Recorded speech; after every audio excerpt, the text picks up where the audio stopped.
जूनला येतो, तर दरवर्षी हे निसर्ग 22 दिवस पाऊस उशिरा येणार म्हणून म्हणतो दरवर्षी जूनच्या शेवटच्या आठवड्यात पेरणी होणार आहे. आणि यावर्षी देखील जूनच्या शेवटच्या आठवड्यात शेतकऱ्याची पेरणी होईल आणि सगळ्या शेतकऱ्याच्या लागवडी देखील होणार आहेत. म्हणून ही सर्वप्रथम शेतकऱ्यासाठी आनंदाची बातमी. शेतकऱ्यांना घाबरून जाऊ नका, पाऊस येत राहणार आहे.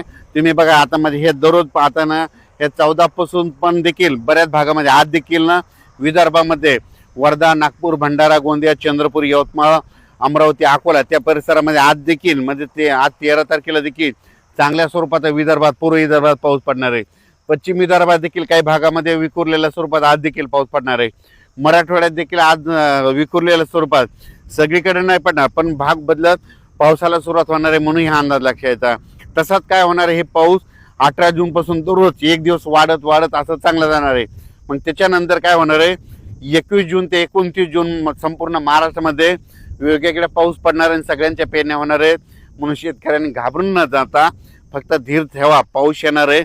पाऊस पावसाचं काम करतो म्हणून आपण देखील बरेच जण असे म्हणालेत की दुष्काळ पडेल, दुष्काळ वगैरे काही पडणार आहे. तुम्ही बघा जूनच्या अखेर जूनच्या आपण 1 जुलैला काय करू, परत एक अंदाज देऊ, संपूर्ण पेरण्या झालेल्या दिसतील. पण शेतकऱ्याला सांगायचं होतं घाबरून जायचं कारण नाही. ओल जमिनीमध्ये ईदभर ओल गेल्याच्या नंतर तुम्ही तुमचा पेरणीचा निर्णय घ्या. आजच्यात एक मेसेज दिला जाईल, पण शेतकऱ्याला सांगू इच्छितो की पेरण्या 3 टप्प्यात होणार. पहिल्यापासून मी म्हणतो की 7 ते 14 मध्ये एक टप्पा राहील. त्याच्यानंतर आता जे दुसरा टप्पा आहे ते 21 जून ते 30 जूनच्या दरम्यान एक पेरणीचा टप्पा राहणार आहे. म्हणून शेतकऱ्यांनी जूनच्या शेवटच्या आठवड्यात पेरणी लागणार आहे म्हणून हे अंदाज लक्षात द्यायचा आणि आपण आपली तयारी ठेवायची. आणि त्याच्यामधून समजा जूनच्या शेवटच्या आठवड्यामध्ये काही ठिकाणी डिझेल नाही भेटलं, ट्रॅक्टर नाही भेटले, कोणाच्या शेतामध्ये वापसा नसली, तर त्यांना 10 जुलै ते 15 जुलैमध्ये जे पाऊस पडेल मग त्याच्यामध्ये शेतकऱ्याच्या पेरण्या होणार आहे. तर पाहू शकता हे मी इकडल्या माजलगाव परिसरामध्ये बीड जिल्ह्यामध्ये हे इकडं पाऊस पडलेला आणि ही इतकी जमिनीमध्ये ओल आहे बघा. तर हे शेतकऱ्याचं कापसाचं पीक आहे.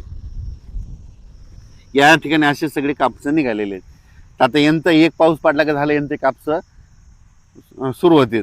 म्हणून शेतकऱ्यांना घाबरू नका, यावर्षी चांगला पाऊस पडणार आहे, शेतकरी मालामाल होणार आहे.